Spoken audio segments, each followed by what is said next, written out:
Today, as I mentioned, is Women's History Month, and for our second week of Women's History Month, I'm really pleased we have two speakers, one who is new to Justice Southbury but not new to justice work in this local area, and then a returning speaker. Our first speaker is Vanita Bala.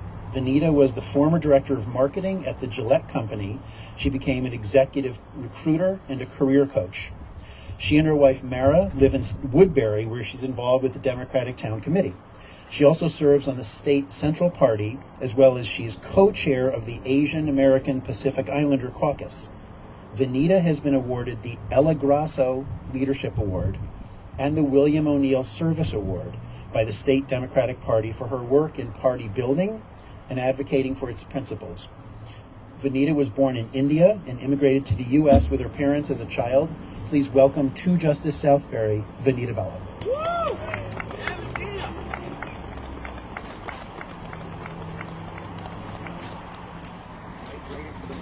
Okay. Right. All right. Thank you very much, Justice Southbury. Thank you very much, Rick. I appreciate the warm welcome, and I'm hopeful I didn't drop my second card.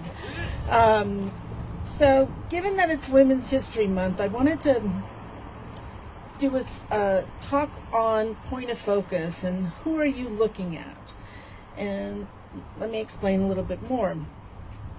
Many times when we talk about history, we talk about group history, and rarely do we think to talk about personal history, and even more rarely do we talk about our own history. Now, personal history and family history matters. According to the FamilySearch.com genealogy site, they say it takes 3 generations for people to forget family history.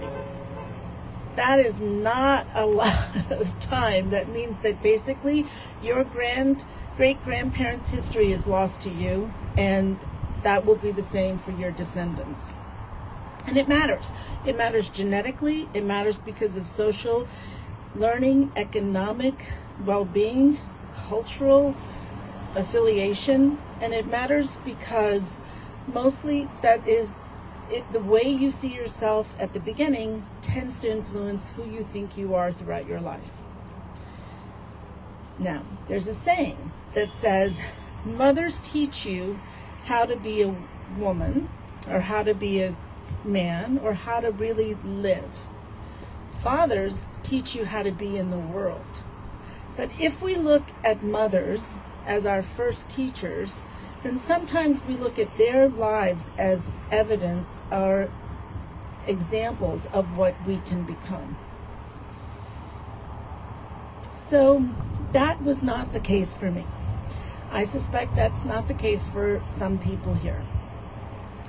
So I want to talk to you about this concept of point of focus, which I learned a few years ago. So when my wife had a motorcycle, I made her give it up. But when she had a motorcycle, she learned this concept about point of focus. And basically, the concept is where you look is where you will go. So if you are driving through a curve and going around a bend, don't look at the tree that's in the middle of the bend, because you will go there. Instead, look around the curve and look at where you want to go in order to aim more true for that spot. So this is also really important because in our lives, almost where we focus, what we look at, what we are keeping in our sight line tends to be what we become. Let me share an example with you. So Maria, my wife, was in the Department of Corrections, and she retired a few years back. But when she became a new lieutenant in New Haven, there were 4 people who were promoted at the same time.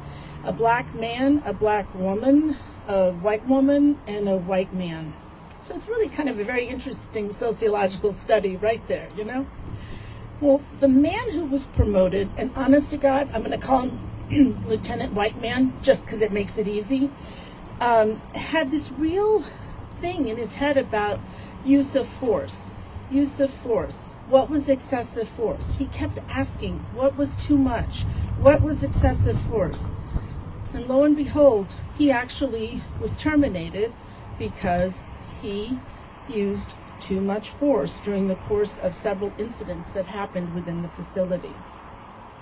So how does it relate to us as women? Well, it relates because as we look at the path of our lives and try to look around the curve, we may not be looking at the obstacles, but those obstacles find us. They lunge at us. They come for us. And so you have to acknowledge that there will be stresses on the way you look, the way you act, the space you take, the questions you ask. And it makes it difficult to see the arc of where your life could go because you're so busy dealing with the obstacles that are in your way. And the road narrows very quickly, and it's very difficult to see around a corner, and we have little idea what possible futures could be because we get so blocked up, the road gets so clogged with the obstacles that we face. Rick mentioned I am a career coach, and I hear so many people say to me, oh, I want to find my passion. I want to find my professional passion, because if you find your passion, you'll never work a day in your life. As a career coach, I'm going to tell you guys that is lousy advice. And the reason is, it's not always clear that you are going to be able to make a living fulfilling your passion, firstly. Secondly, it's also not very clear that your passion remains your passion throughout the scope of your life. And if you chase one passion now and focus everything on that, or you think that is what you're supposed to do, so you do it, it really can mess you up in terms of skill development as you move forward. So I always tell people, look, find the thing that gives you purpose. Find something that interests you. Find something that you think is important. And over time, the passion finds you. You don't go out and find the passion finds you. And slowly in your life, you start to see how the through line works, where your interests get refined and your passion becomes more clear.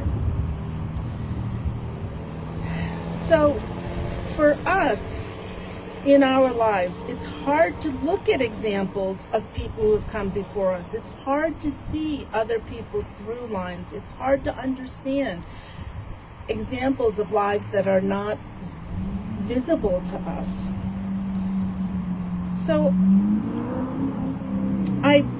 this is where women's history and personal history and really becomes important, because what you need to do is you need to start to look at examples of people who are different than you and see how they lived their lives and the possibilities they uncovered and the things that they discovered.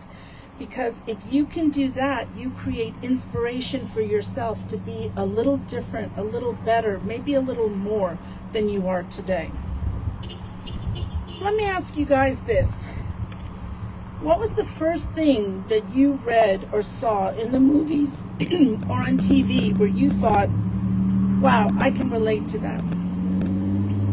Someone recently asked me that question, and I actually had to say, I still don't know if I've seen that person. So what do you, if you don't see that, if you don't see examples of how you could live your life in your life, then what are you looking at? Who are you looking at? What drives you through the through line to get to really understand the arc and meaning of your life? If you look at only the limits, it's just not enough. So this is why learning about women's history, personal stories of people we admire is so vital, especially for women. I can make the same argument for everybody out there just looking at persons' lives and personhood. We can imagine ourselves in various futures because people have made alive those options for us. We are offered glimpses of who we can become because women, people before us, became that. They lived their stories. And by the way, that's really what's so insidious about what the Moms for Liberty stuff does. because it's not that they only want to target books. They want to target books for BIPOC, right? Black, Indigenous, people of color, and LGBTQ plus books. Not only do they want to ban those books, they want to snip the possibility of a potential future out of the mind of a kid who might be looking for clarity on their lives by looking at the lives of other people. So their mindset is erase the past, erase the future, and that's the reason we must not do that. So I'll leave you with this. Read a lot, watch a lot, especially from authors and creators who are different from you. Learn from their lives, refine your vision of what you want. And I used the motorcycle metaphor earlier on, and I just want to remind you that in that metaphor, each of us is the driver of their own destiny. So don't let other people stop you from becoming who you're supposed to be. Thank you.